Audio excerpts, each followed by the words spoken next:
문재인 대통령이 조금 전 워싱턴에 도착했습니다. 도널드 트럼프 미국 대통령과의 정상회담은 우리 시간으로 내일 새벽 1시에 시작됩니다. 단독과 확대 회담 등을 포함해 2시간 정도 진행될 것으로 보입니다. 두 정상의 회담은 이번이 7번째입니다. 하지만 최종 합의에 이르지 못한 지난 2월 하노이 2차 북미 정상회담 이후 첫 만남이어서 더욱 주목됩니다. 교착 상태에 빠진 북미 대화의 불씨를 다시 살릴 수 있을지가 이번 회담에 달려 있습니다. 문 대통령은 북한과 미국이 이견을 보이고 있는 비핵화 방법론에 대해 절충점을 찾는 데 주력할 것으로 보입니다. 이런 가운데 마이크 폼페이오 미 국무장관은 대북 제재에 대해 여지를 두고 싶다고 말했습니다. 북한의 비핵화 실행 조치에 따라 그동안 미국이 주장해온 일괄 타결론에서 유연성을 발휘할 수 있다는 뜻으로 해석됩니다. 대한민국 임시정부 수립 100주년 기념식이 오늘 저녁 여의도공원에서 정부 주요 인사와 시민 등 만여 명이 참석한 가운데 열립니다. 지난 3일절에 점화된 횃불이 기념식장에 도착하는 것으로 행사가 시작됩니다. 중국 상하이 옛 임시정부 청사에서는 여야 5당 원내대표들이 임시헌장을 낭독합니다. 처음으로 관측에 성공한 블랙홀의 모습이 공개됐습니다. 지구로부터 5,500만 광년 떨어져 있고 질량이 태양의 65억 배에 달하는 이 블랙홀은 지구 크기만한 가상의 망원경으로 영상이 포착이 됐습니다. 66년 동안 유지되어온 낙태죄가 헌법에 위반되는지 오늘 가려집니다. 7년 전 낙태죄를 처벌하는 게 헌법에 위반되지 않는다고 판단했던 헌법재판소가 오늘은 다른 결정을 할 것이라는 관측도 나오고 있습니다.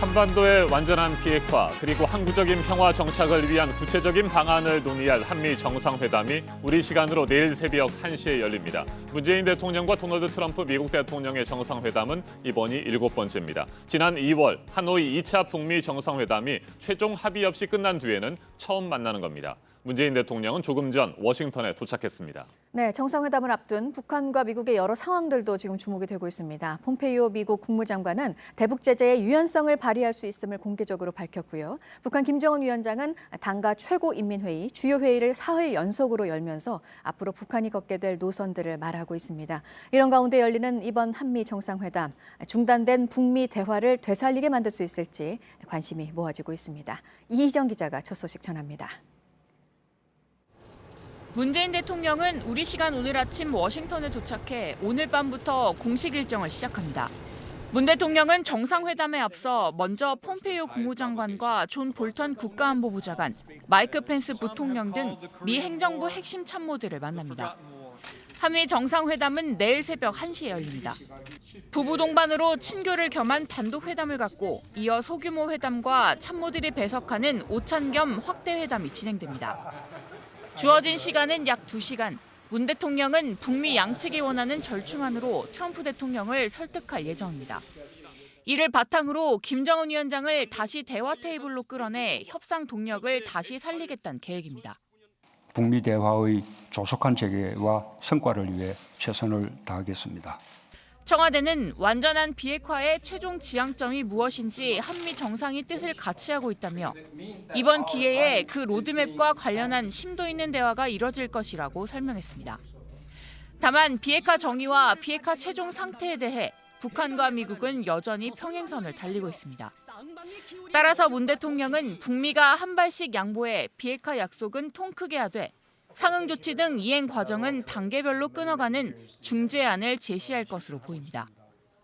문 대통령은 모레밤 귀국한 뒤 방미 결과를 바탕으로 북측과 접촉할 것으로 보입니다. 이번 회담 성과에 따라 평양에 대북 특사를 보내거나 4차 남북 정상회담이 조기에 이뤄질 가능성도 있습니다. JTBC 이희정입니다. 마이크 폼페이오 미 국무장관이 대북 제재에 대해 여지를 두고 싶다고 말했습니다. 북한의 실행 조치에 따라 그동안 미국이 주장해온 일괄 타결론에서 일정 정도 유연성을 발휘할 수 있다는 뜻으로 해석됩니다. 그러면서 북한에 대한 제재는 최종적이고 완전하게 검증된 비핵화가 될 때까지 이어가겠다는 원칙론도 함께 밝혔습니다. 조민중 기자가 보도합니다. 폼페이오 국무장관이 북한의 제재에 대해 약간의 여지를 남겨두고 싶다고 밝혔습니다. 상원 예산 관련 청문회에 출석해 북한 비핵화에 대한 한 의원의 질문에 답했습니다. 폼페이오는 실질적인 진전을 거론한 뒤 여지를 둔 경우로 때로는 비자 문제라고 말했습니다. 대북 인도적 지원을 위한 북한 여행 금지 면제 등을 염두에 둔 게 아니냐는 분석입니다. 다만 비핵화에 대한 검증이 완료될 때까지 안보리의 핵심 결의는 유지될 필요가 있다고 말했습니다. 이번 폼페이오의 발언은 북한의 비핵화 실행 조치에 따라 미국이 어느 정도 유연성을 발휘할 수 있다는 뜻으로 풀이됩니다. 한미 정상회담을 하루 앞두고 나온 발언이어서 북미 대화 재개를 위한 측면에서 미국의 비핵화 방식에 대한 입장 변화 여부가 주목됩니다. JTBC 조민주입니다. 한미 정상회담을 앞두고 김정은 북한 국무위원장도 주요 회의를 잇따라 열고 있습니다. 최고인민회의를 하루 앞둔 어제는 노동당 정치국 주요 간부들이 모두 참석하는 회의가 열렸습니다. 비핵화 협상과 관련한 중대 결정이 오늘쯤 공개될 수 있다는 전망도 나옵니다. 박현주 기자가 보도합니다. 김정은 위원장이 주먹을 불끈 쥡니다. 손가락으로 어딘가를 가리키며 열심히 설명하고 얼굴을 살짝 찌푸리기도 합니다. 그제 열린 노동당 정치국 확대 회의에서입니다. 오늘의 긴장된 정세에 대처하여 자력갱생 간거번티의 혁명 정신을 높이 발휘하여 우리 당의 새로운 전략적 노선을 철저히 관철해 나갈 때 대하여 강조하셨습니다. 새로운 전략적 노선은 지난해 4월 당 전원회의에서 결정한 경제건설 총력 집중 노선을 뜻합니다. 그제 확대 회의에선 김영철 부위원장과 이용호 외무상, 김여정 제1부부장도 참석했습니다. 노동당 정치국은 어제 당 중앙위원회 전원회의를 소집했습니다. 오늘은 우리나라의 국회격인 최고인민회의에 첫 대의원 회의가 있습니다. 한미 정상회담을 앞두고 사흘 연속으로 중요한 정치 회의가 열리는 겁니다. 김 위원장은 이 자리에서 비핵화와 관련된 북한의 입장을 공개할 수 있을 걸로 보입니다. 또 최고인민회의에서 김 위원장이 헌법상 대외적으로 국가를 대표하는 국가 수반에 오를 것이란 관측도 나옵니다. JTBC 박현주입니다. 오늘은 대한민국 임시정부 수립 100주년 기념일입니다. 서울 여의도공원에서 임시정부 수립 100주년을 기념하는 국민참여형 축제가 열립니다. 임시정부가 수립된 해인 1919년을 기리기 위해서 행사 시작 시간은 19시 19분, 저녁 7시 19분으로 정해졌습니다. 행사 장소인 여의도공원은 일본으로부터 해방된 1945년 당시 한국 광복군이 수송기를 타고 착륙한 곳이죠. 이에 앞서 어젯밤 중국 상하이에서는 여야 5당 원내대표 등이 참석한 가운데 100년 전 임시의정원 회의가 재연됐습니다. JTBC는 임정 100주년을 맞아 상하이 독립지사들이 조선혼을 가르쳤던 인성학교 예터를 취재했습니다. 상하이에서 신경진 특파원입니다. 100년 전 임시정부의 임시의정원은 대한민국 임시원장을 제정합니다. 여운형, 신채호 등 독립지사 29명은 당시 상하이 김신부로 지금의 루이진 2로 한 건물에 모여 밤샘 회의 끝에 민주공화정 대한민국 임시정부를 수립했습니다. 이를 기념해 어젯밤 국민을 대표하는 국회의 5당 원내대표가 상하이에 모여 회의를 재연해 보였습니다.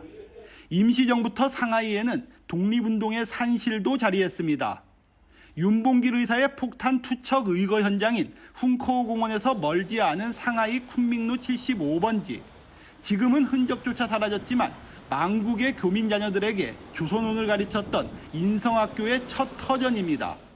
인성학교는 1926년 임정청사가 위치한 이곳 마당로로 옮겨와 민족혼 교육을 이어갔습니다.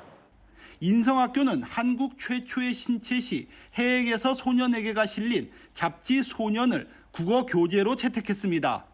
도산 안창호 선생이 지은 평양 모란봉가도 눈에 띕니다. 인성학교는 몽양 여운형이 초대 교장을 역임했고 임시정부 2대 대통령 박은식이 한국사와 광복투쟁사를 가르치는 등 독립지사들이 교사로 봉사했습니다. 인성학교의 민족혼 교육은 상하이 한국학교가 계승했습니다. 학교는 앞으로 상해 한국학교를 상해 인성 한국학교로 명명하여 인성학교의 전통을 계속해서 이어가고자 하는 논의를 하고 있습니다. 상하이에서는 오늘 임정 유적지순례 등 기념활동으로 민주공화국 100년의 역사를 되새깁니다. 상하이에서 JTBC 신경진입니다. 네, 오늘 또 관심이 집중될 수밖에 없는 헌법재판소의 판단 하나가 나옵니다. 66년 동안 유지가 됐던 낙태죄, 헌법의 위반인지 결정을 내리는데요. 지난 2012년 때는 재판관 4대4 의견으로 위반이 아니라는 판단이 나왔었습니다. 이제 7년이라는 세월이 흐르는 동안 사회 분위기도 많이 달라졌고요. 이를 반영하게 될지 주목됩니다. 이재승 기자입니다. 낙태를 처벌하는 법조항의 위헌 여부가 오늘 오후 2시 헌법재판소 대심판정에서 결정됩니다. 쟁점은 태아의 생명권과 여성의 자기결정권 간의 대립입니다. 산부인과 의사 A씨는 지난 2017년 형법상 낙태죄가 임신부의 자기결정권을 과도하게 침해한다며 헌법소원을 제기했습니다. 헌법소원 대상은 자기낙태죄로 불리는 형법 269조로 임신한 여성이 낙태한 경우 1년 이하의 징역이나 200만 원 이하의 벌금으로 처벌한다는 내용입니다. 의사가 임신한 여성의 동의를 받아 낙태 시술을 한 경우 2년 이하의 징역으로 처벌하는 270조 동의낙태죄 조항도 판단 대상입니다. 지난 2012년 헌재는 4대4 의견으로 낙태죄를 합헌으로 봤습니다. 당시 합헌 의견을 낸 재판관들은 임신부의 자기결정권이 태아의 생명권 보호보다 중요하지 않다고 판단했습니다. 하지만 오늘은 헌재가 이전과는 다른 결정을 내릴 가능성이 큰 것으로 전망됩니다. 법조계에서는 헌법재판관의 구성 변화 등을 고려할 때 헌재의 결정이 2012년과 달라질 가능성이 있다고 보고 있습니다. 오늘 헌법재판관 6명 이상이 낙태죄를 단순 위헌으로 판단할 경우 형법의 낙태죄 조항은 효력을 잃게 됩니다. 다만 위헌 가운데서도 헌법 불합치로 결정되면 대체 입법 때까지 현행 법조항은 유지됩니다. JTBC 이재승입니다. 빛조차도 빨아들여버리는 강한 중력을 가진 이 블랙홀. 그동안 봐온 블랙홀은 상상으로 만든 이미지였는데요. 실제 블랙홀의 모습이 처음으로 공개가 됐습니다. 200여 명의 과학자들이 협력을 해서 지구 크기의 가상 망원경을 동원해 관측에 성공을 했습니다. 그 모습 자세히 보겠습니다. 황혜린 기자입니다.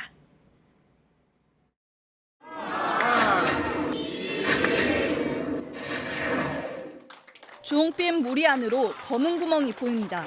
우리 시간으로 어젯밤 10시 사상 처음 블랙홀의 모습이 드러났습니다. 지구에서 5,500만 광년 떨어져 있는 천여자리 은하단에 속한 블랙홀 M87입니다. 이 블랙홀의 질량은 태양의 65억 배에 이릅니다. 지금까지는 블랙홀이 빛까지 빨아들이는 강력한 중력을 갖고 있어 직접 관찰할 수 없었습니다. 하지만 이번엔 빛이 블랙홀 바깥을 지날 때 휘어지면서 생기는 블랙홀 그림자를 활용해 관측에 성공한 겁니다. 이를 위해 2017년 세계 천체물리학자들은 미국, 스페인과 남극 등의 전파 망원경 8개를 연결해 지구 크기만한 가상의 망원경을 만들었습니다.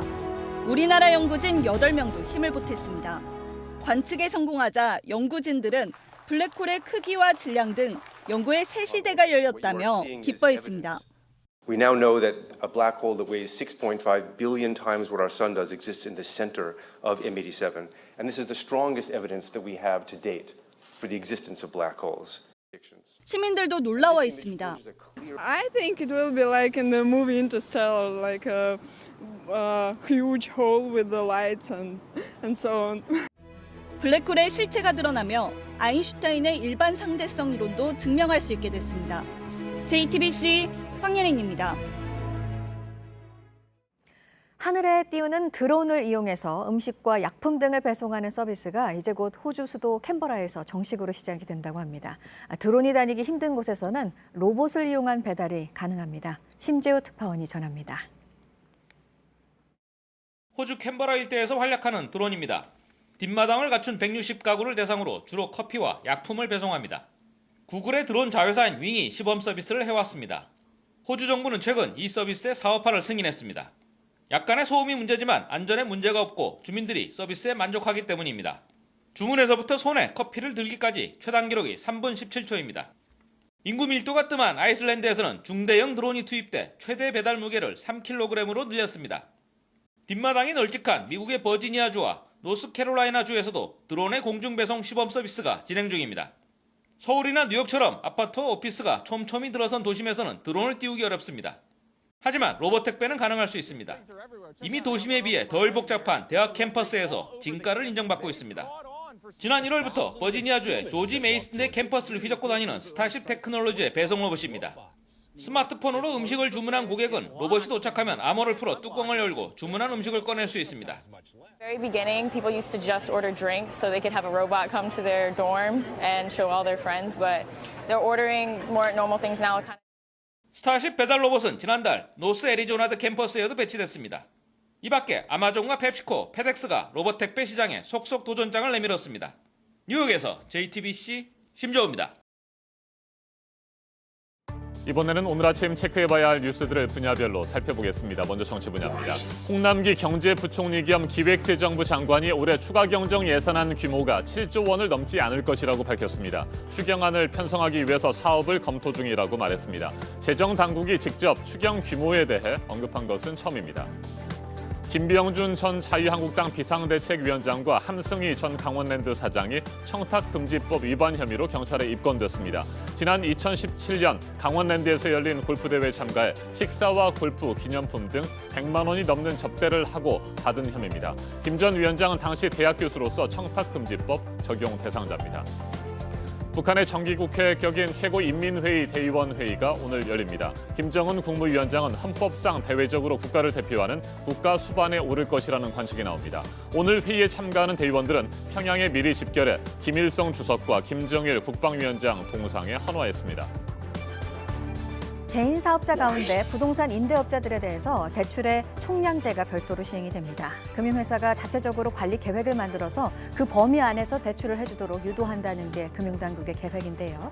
개인 사업자 대출에서 부동산 임대업이 차지하는 비중이 점점 높아지고 있어서 규제를 강화하겠다는 겁니다. 이른바 유령 주식을 팔았던 삼성증권 전현직 직원 8명이 1심에서 유죄를 선고받았는데 집행유예나 벌금형으로 실형은 면했습니다. 재판부는 금융업 종사자가 기본적인 신뢰를 배반한 사건이지만 순간적으로 이성을 잃고 범행을 저지른 점 등을 감안했다고 양형 이유를 설명했습니다. 지난 2015년 담배값이 인상되기 하루 전에, 그러니까 2014년 12월 31일입니다. 2,400만 갑을 반출했다고 허위 신고를 해서 500억 원을 탈루한 혐의로 외국계 담배 회사 브리티시 아메리칸 타바코가 재판에 넘겨졌습니다.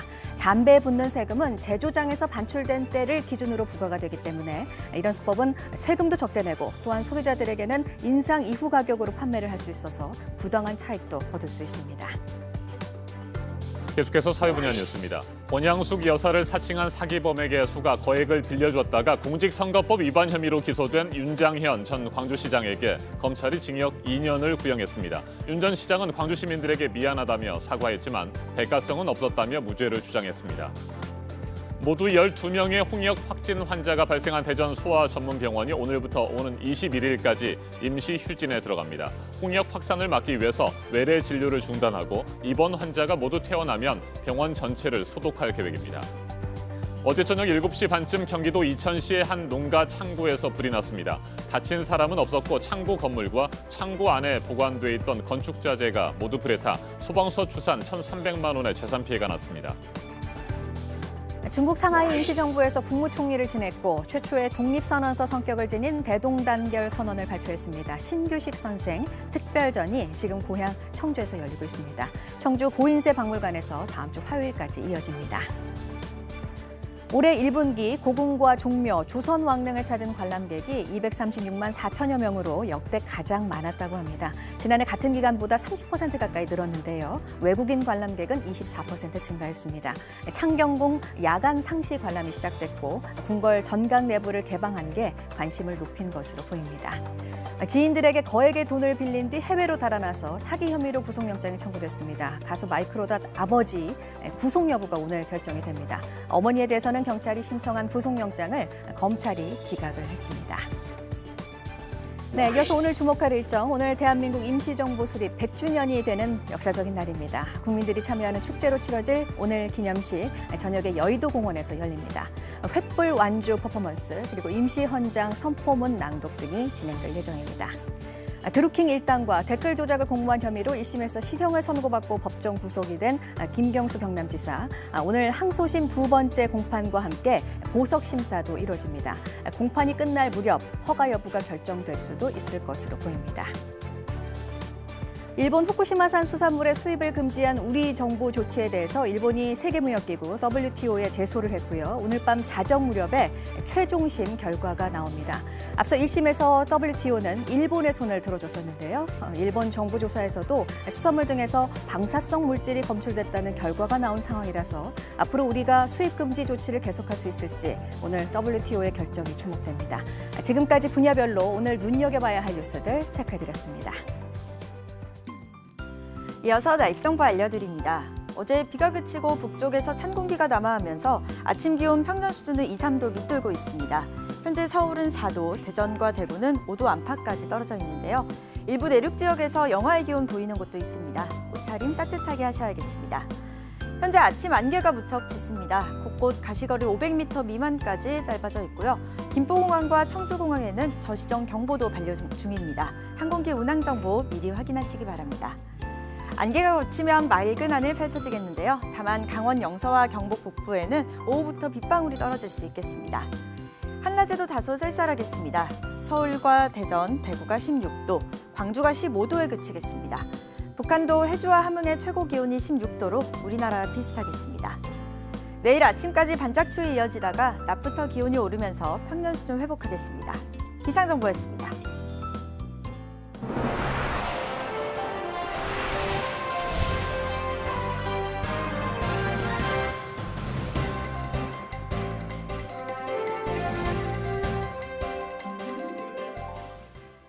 강원도 산불로 인한 피해 면적이 당초 집계한 규모의 3배로 늘어났습니다.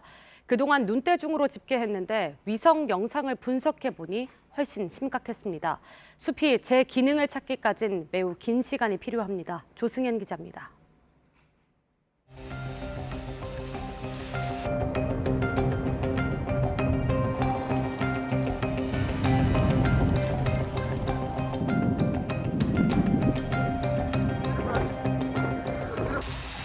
이번 산불로 고성과 속초, 강릉과 동해, 인제 등 5개 지역이 피해를 입었습니다.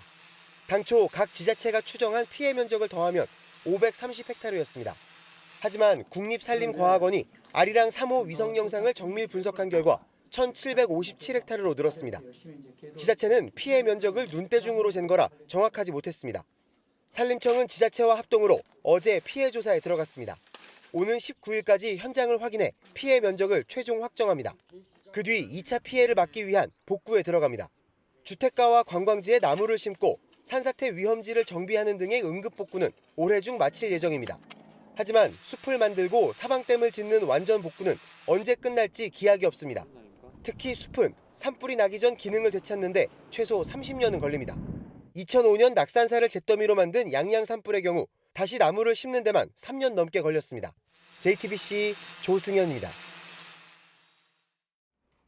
가수 정준영 씨 등이 들어가 있는 단체 카톡방에 불법 사진을 올린 혐의를 받는 로이킴이 경찰 조사를 받고 4시간 만에 귀가했습니다. 로이킴은 무리를 일으켜 죄송하다고 했습니다. 이수진 기자입니다. 미국에 머물던 가수 로이킴이 어제 오후 경찰서에 나왔습니다. 피의자 신분입니다. 무리를 일으켜 죄송하다며 고개를 숙였습니다. 국민 여러분께 심려 끼쳐드린 점 진심으로 죄송합니다. 진실되게 또 성실히 조사 잘 받고 나오겠습니다. 죄송합니다. 자신의 혐의에 대해선 답하지 않았습니다. 올린 음란물 본인이 직접 촬영하신 건가요? 음란물 유포 불법인 거 모르셨습니까? 로이킴은 가수 정준영 씨 등이 있던 단체 카톡방에서 인터넷에 떠다니는 음란물 사진 한 장을 올린 혐의를 받고 있습니다. 지난주 피의자 신분으로 바뀌면서 경찰 조사를 받기 위해 귀국했습니다. 경찰은 로이킴의 휴대전화기를 확보하고 다른 불법 촬영물이 없는지, 다른 방에도 사진을 올렸는지 조사했습니다. 로이킴은 4시간의 조사를 마치고 저녁 7시쯤 돌아갔습니다. JTBC 이수진입니다.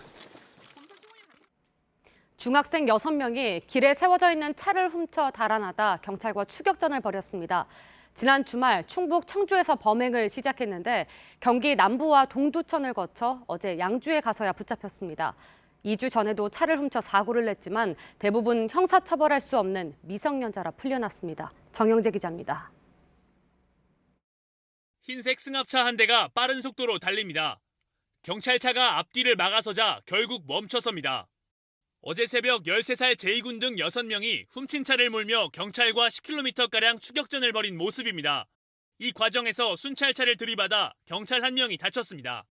이들은 충북 청주에 사는 중학생들로 닷새 전 청주에서 시동을 켠 채 세워둔 차량을 훔쳤습니다. 이틀 동안 2대를 더 훔쳐 경기도 일대를 오갔고 그제 경기도 의왕에서 승합차를 훔쳐 갈아탄 겁니다.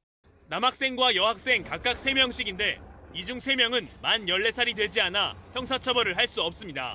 중한 죄를 지어도 법원 청소년부로 사건이 넘어가 보호관찰을 받거나 소년원에 갑니다. 나머진 대부분 훈방됩니다.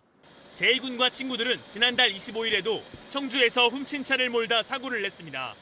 대부분 형사 미성년자라는 이유로 처벌을 면했는데 풀려나자마자 또 일을 벌인 겁니다. 경찰은 3명을 소년원에 임시로 맡기고 나머지 3명에 대해선 구속영장 신청을 검토하고 있습니다. JTBC 정영재입니다. 문재인 대통령은 우리 시간으로 내일 새벽 1시 도널드 트럼프 미국 대통령과 백악관에서 정상회담을 진행합니다. 하노이 2차 북미 정상회담 이후 중단된 북미 대화를 재개시키기 위한 적극적인 중재에 나섭니다. 한미 정상이 어떤 카드를 내놓고 이에 대해 북한은 어떤 답을 하게 될지 아직까지는 알 수 없습니다. 다만 일각에서는 이번 회담이 잘 진행되면 트럼프 대통령이 늦어도 6월 말 안에 한국을 찾을 것이라는 전망이 나오고 있습니다. 워싱턴에서 김영기 특파원이 소식 전해왔습니다. 워싱턴 포스트는 문재인 대통령이 북핵 해결에 막대한 정치적 자본을 투입했다고 보도했습니다.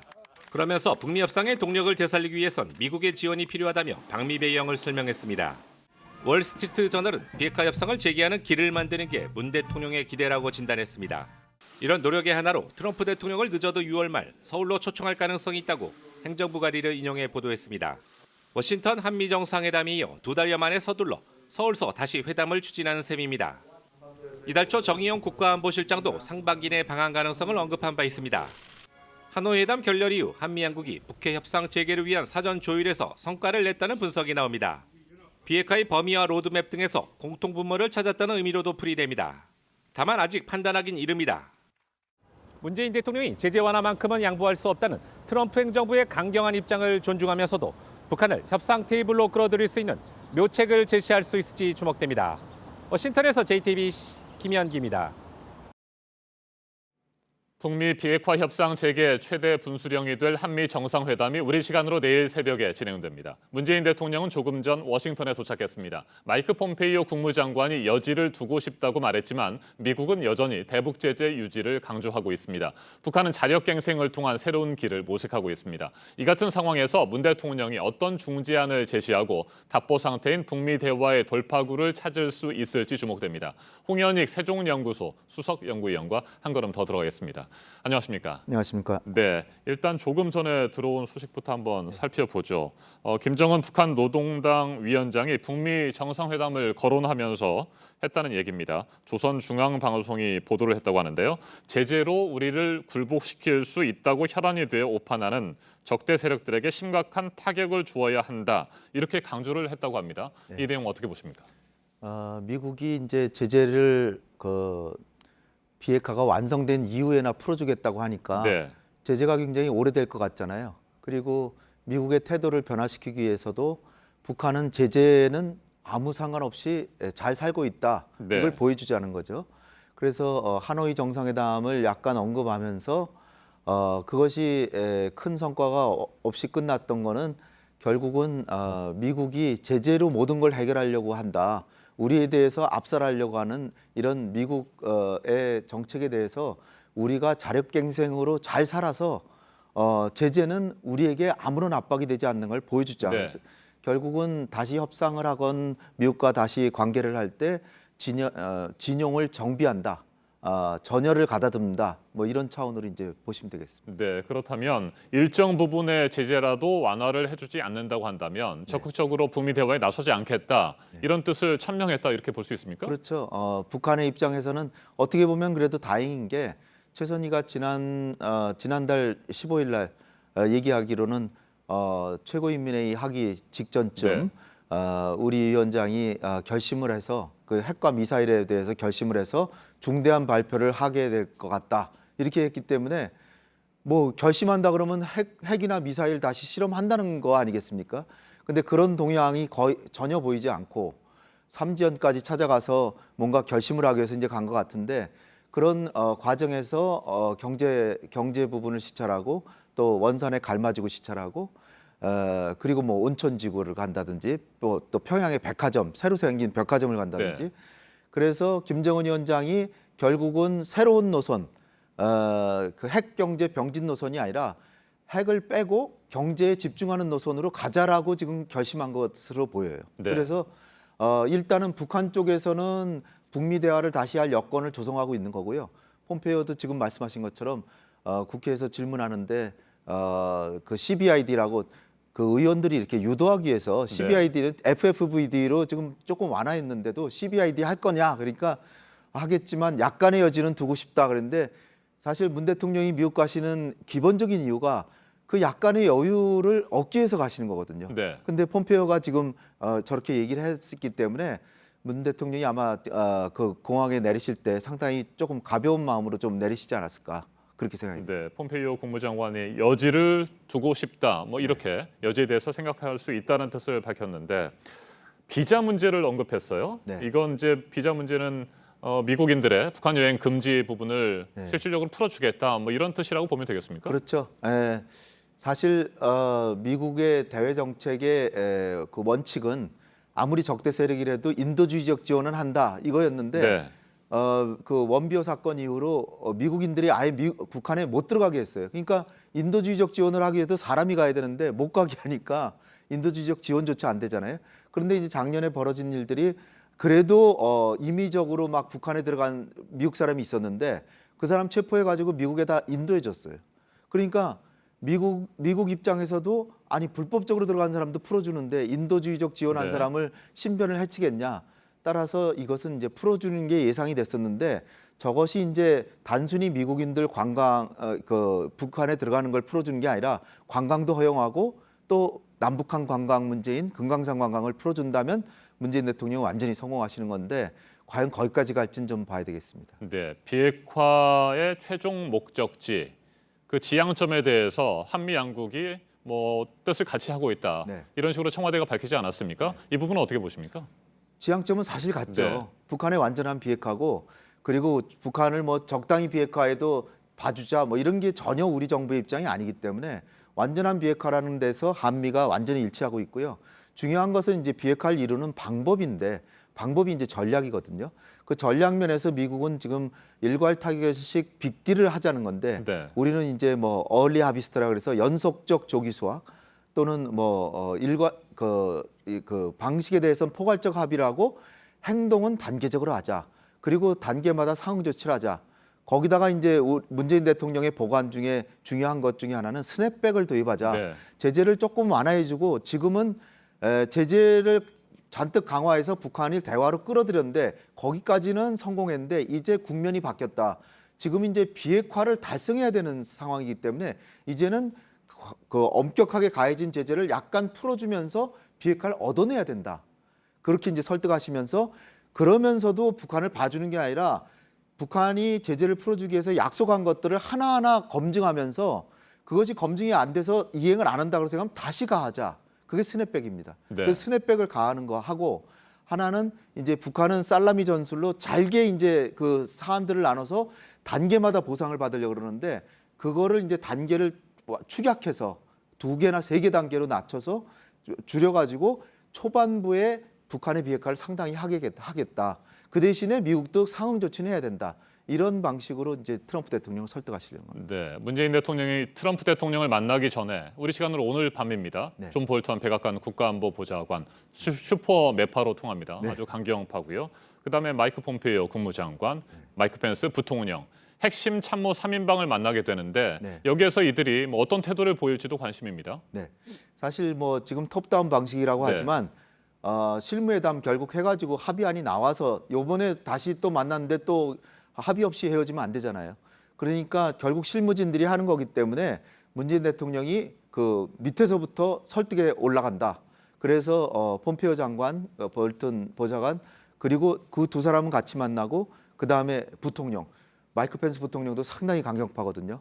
이분도 설득을 하고 그리고 이제 정상회담을 하는데 단지 조금 약간 우려를 된다고 하면은 단독 정상회담 때 영부인들이 배석을 합니다. 네.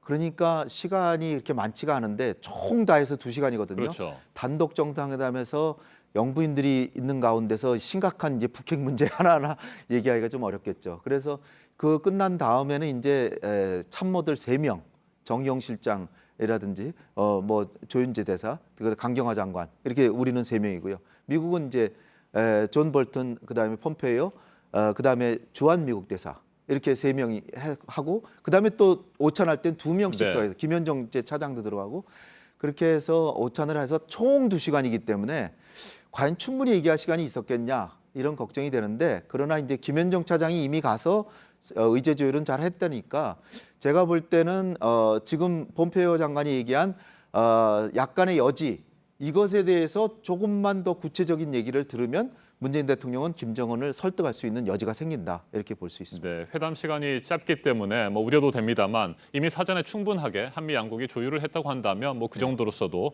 어느 정도의 합의가 이끌어낼 수 있지 않을까 뭐 이런 생각도 되는데 네. 그럼 합의문 발표가 있게 되는 겁니까? 글쎄요, 그건 뭐 아직 뭐 예정은 안 돼 있지만 적어도 뭐 기자들한테 얘기를 하는 뭔가가 있지 않을까, 예 그렇게 생각이 되고요. 그 내용 중에서 구체적으로 뭐 미국은 상당한 뭐 아주 저 대폭 양보하는 조치를 뭐 하겠다 뭐 이런 거는 아닐 테고요. 네.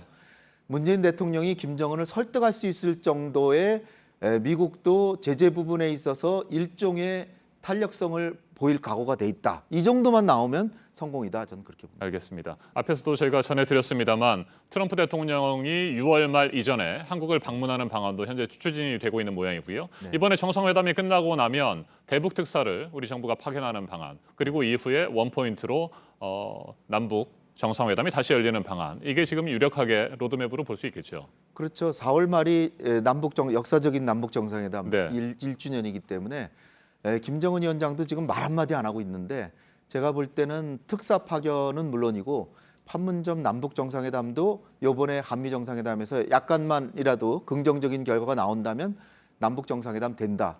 그리고 6월 말쯤 트럼프 대통령이 서울에 오는 때를 계기로 북미 정상회담도 될 수 있다. 이렇게 보고 있습니다. 알겠습니다. 지금까지 홍현익 세종연구소 수석연구위원이었습니다.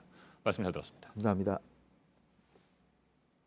이미선 헌법재판관 후보자와 전직 판사인 남편이 갖고 있는 주식이 여러 가지 의혹을 낳고 있습니다. 부부 이름으로 돼 있는 전체 재산 42억 원 가운데 주식이 35억 원을 차지합니다. 그중에서도 일반 국민에게는 잘 알려지지 않은 두 회사의 주식에만 24억 원 가까이 투자한 것으로 파악됐습니다. 상장을 앞두고 주식을 대량으로 사들였기 때문에 내부 정보를 미리 얻은 것이 아니냐 이런 의혹이 나옵니다. 허진 기자가 보도합니다. 군장에너지는 이테크건설과 삼강글라스가 각각 47%와 25%의 지분을 보유하고 있는 비상장 회사입니다. 이 회사는 기업을 주식시장에 공개하는 상장을 추진하고 있습니다. 이런 소식이 언론에 최초 보도된 게 지난해 2월입니다. 하지만 이미선 후보자 부부는 최소 2개월 이전인 2017년 말에 이미 이테크건설과 삼강글라스 주식을 보유하고 있었습니다. 자유한국당 주광덕 의원은 이 후보자 부부가 회사의 내부 정보를 미리 알고 주식을 산 게 아니냐는 의혹을 제기합니다. 판사 출신 변호사인 이 후보자의 남편은 두 회사와 연관된 OCI그룹 회사 관련 사건을 담당하기도 했습니다. 이 후보자 부부는 재산의 상당 부분을 주식에 투자하고 있습니다. 이 후보자 부부 명의의 재산은 모두 42억여 원인데 주식으로만 35억여 원을 보유하고 있습니다. 80%가 넘습니다. 특히 의혹의 중심에 놓인 이테크건설과 삼강글라스의 주식으로만 23억 9천만 원을 갖고 있습니다. 전체 재산의 절반 이상을 일반 국민에게 잘 알려지지 않은 기업 주식으로 갖고 있는 겁니다. 이에 대해 이 후보자는 주식 투자는 남편이 했고 불법적인 정보를 이용한 적이 없다고 해명했습니다. JTBC 허진입니다. 어제 청문회에서도 이미선 후보자 부부의 이해하기 힘든 주식 투자가 도마에 올랐습니다. 야당 의원들은 물론이고 여당 의원들조차 주식이 너무 많다며 한숨을 쉬었습니다. 강희영 기자입니다. 청문회 시작부터 주식 투자에 대한 질의가 쏟아졌습니다. 주식 너무 많잖아요? 네, 좀 많죠? 많습니다. 네. 워런 버핏이나 조지 솔레스처럼 네. 주식 투자해서 남편하고 하는 게 더 낫잖아요? 왜 헌법재판관 내려갔어요? 이 후보자는 논란에 대해 사과하면서도 일부 오해하실 수 있는 상황이 있게 된 점에 대해서는 대단히 송구스럽게 생각합니다. 하지만 주식 거래에 있어서 불법적인 내용은 없었습니다. 남편이 한 일이라고도 했습니다. 후보자가 재판 업무에만 매진해 오면서 재산 문제를 전적으로 배우자에게 그러니까 배우자가 그렇게 했다 이거예요? 배우자가? 네, 그렇습니다. 배우자가 주식에 관심이 많아요? 시간이 없어가지고. 제가 확인한 바로는 이제 배우자는 부동산에 대해서는 잘 모르고 적어도 1,200회가 넘습니다. 후보자 배우자는 4,090회가 넘습니다. 후보자가 직접 한 거 아니에요? 제가 직접 하진 않았습니다. 직접 사진은 않았어요? 네, 진짜예요? 그렇습니다. 전 그거 믿을게요. 여당 의원들도 수십억대 투자를 이해하기 어렵다고 했습니다. 속칭 몰빵을 한다는 뭐 그런 얘기를 할 수 있을 정도로 투자를 많이 해요. 네. 그 이유는 뭐죠?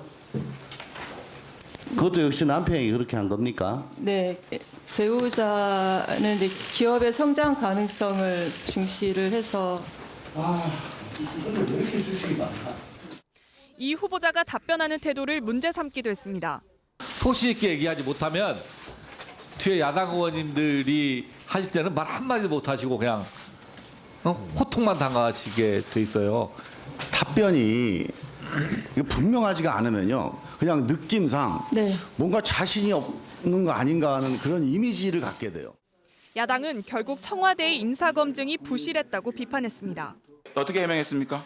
일단 그 주식 관련해서는 그 배우자가 다 주식 거래를 배우자가 했고, 다 했습니다. 그러니까 그러세요. 그럼 끝났어요? 자세하게 주식 관련 서류 제출했습니까? 일단 특별한 자료는 제출을 안 했습니다. 특별한 자료 제출 안 했군요. 그러니까 인사 참사가 터지는 거예요. 후보자 같은 사람이 추천되는 겁니다. JTBC 강연입니다. 네, 지금부터는 마약 혐의에 대한 경찰 수사 상황 살펴보겠습니다. 먼저 방송인 로버트 할리 씨, 과거에도 마약 혐의로 수사를 받았지만 증거를 없애려 한 전력에 있어서 구속 수사가 필요하다는 게 경찰 입장이었지만 법원은 잘못을 인정하고 있다는 이유 등을 들어서 받아들이지 않았습니다. 구속영장이 기각되면서 로버트 할리 씨는 풀려났고 경찰은 불구속 상태로 수사를 이어갈 계획입니다. 문상혁 기자입니다.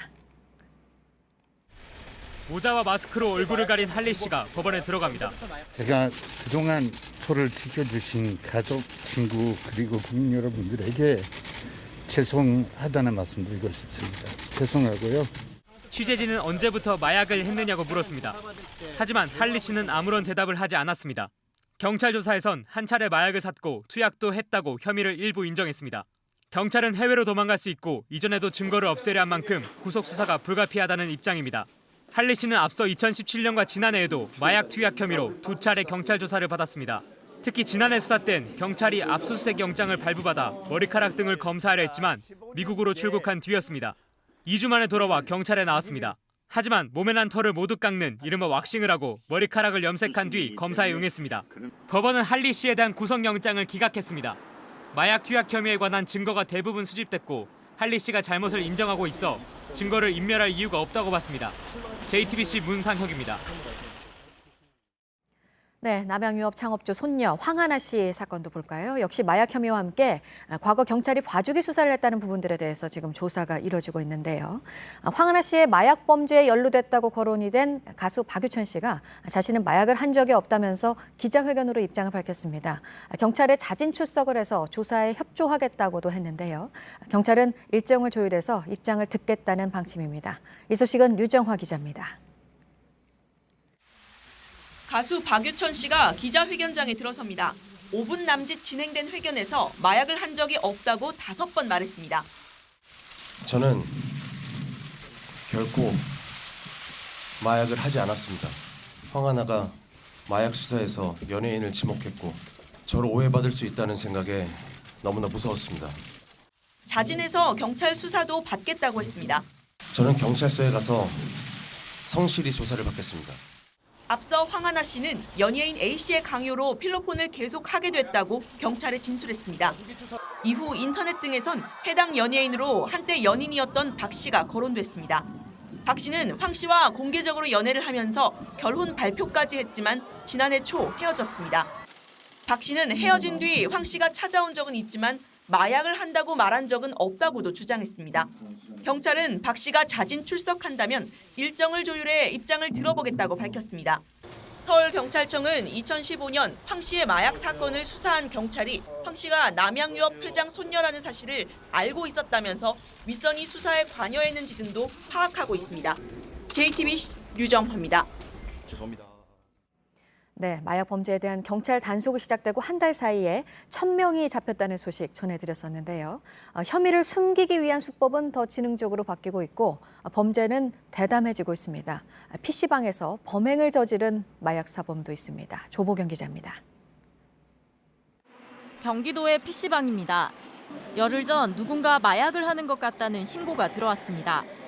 경찰은 현장에서 필로폰을 투약한 PC방 주인 강모 씨 등 2명을 붙잡았습니다.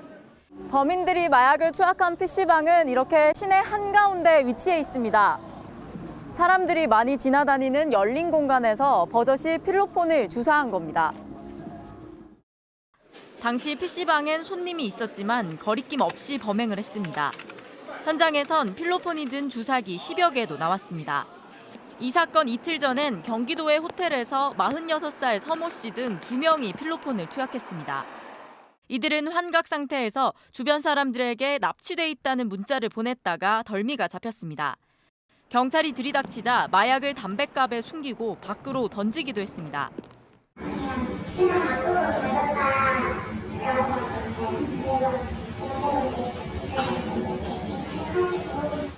결국 객실 천장과 차량 등에서 숨겨놓은 마약을 찾았습니다. 일상으로 파고드는 마약 앞에서 경찰도 힘에 부처하고 있습니다. JTBC 조보경입니다. 지난주 강원도 산불 당시 문재인 대통령이 술을 마셨다. 보톡스를 맞느라 산불 진화가 늦어졌다. 청와대는 이 같은 주장을 명백한 가짜 뉴스이자 허위 사실 유포라고 규정했습니다. 강력한 법적 대응도 예고했습니다. 지목된 곳은 유튜브 채널 2곳인데 해당 유튜버들은 언론의 자유를 주장하고 있습니다. 의도적으로 볼 수 있는 가짜 뉴스 생산과 유포를 과연 언론의 범주에 넣어야 하는가를 놓고 논란이 일고 있습니다. 먼저 조익신 기자가 보도합니다. 청와대가 가짜 뉴스의 온상으로 지목한 유튜버들. 논평이었다. 언론의 자유도 없냐며 즉각 반발했습니다. 한 블로거의 글을 인용하면서 지금 문재인 대통령이 언론사 사장들과 술을 마셔서 그렇다는 이야기가 있는데 해명하라고 촉구했습니다. 논평입니다. 박근혜 정부 당시에 심지어는 없는 점까지 의혹으로 만들어내서 말이죠. 여기 보톡스 맞은 자국이다. 시내에서도 마찬가지로 얼굴이 좀 부었다. 이거 보톡스 맞은 거 아니냐. 이들은 인터넷 글이나 다른 유튜브 채널을 인용했습니다. 사실과 주장을 교묘히 뒤섞기도 했습니다. 법망을 빠져나갈 방법이라는 지적입니다. 일부 유튜버들은 조양호 한진그룹 회장의 사망 소식도 비슷한 방식으로 전했습니다. 문재인 정부가 국민연금을 지렛대 삼아서 대기업을 공격하고 압박해온 결과로 조 회장이 제명대로 살지 못하고 일찍 세상을 떴다는 그런 시각인 것이죠. 모 유튜브 채널에서도 말씀하신 것처럼 사실상 조양호 회장을 죽음에 이르게 한 게 바로 문재인 아니냐. 주장인지 사실인지 알 수 없는 말을 전하는 이들은 전현직 언론인들입니다. 때문에 일반 유튜버들의 발언보다 사실이라고 믿을 가능성이 큽니다. JTBC 조유신입니다. 가짜 뉴스가 만들어진 뒤 어떻게 그것이 진짜처럼 둔갑하는지는 그동안 많은 사례들이 있었기 때문에 어느 정도 알 수 있죠. 이번에 사례들을 봐도 정치권이 한몫을 하고 있다는 점을 분명히 파악할 수 있습니다. 오래 걸리지도 않고 한 바퀴만 돌면 진짜가 돼버리는 과정. 유선희 기자가 보도합니다. 술을 많이 먹어서 숙취가 있어서 못 나온 거 이런 거에 대해서 왜 VIP가 0시 20분에 회의에 참석합니까? 술 취해 계셨어요? 문재인 대통령은 산불이 일어난 지 만 5시간, 5시간이 지난 뒤에야 공식적으로 모습을 드러냈다는 겁니다. 공시 20분이에요, 말하자면. 이것이 이제 화재 발생 후에 5시간 후입니다. 문재인이 술 마시다 화재 대응 제대로 못했다는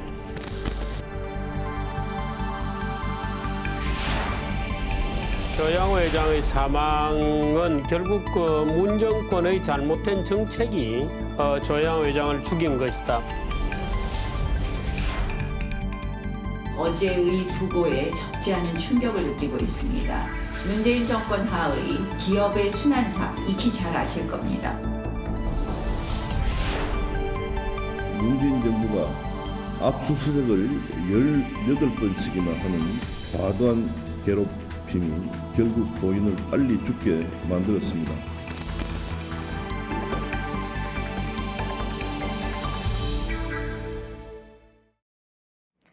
네, 다음 소식입니다. 1919년 4월 11일 대한민국 임시정부가 중국 상하이에 만들어지고 딱 100년이 되는 오늘입니다.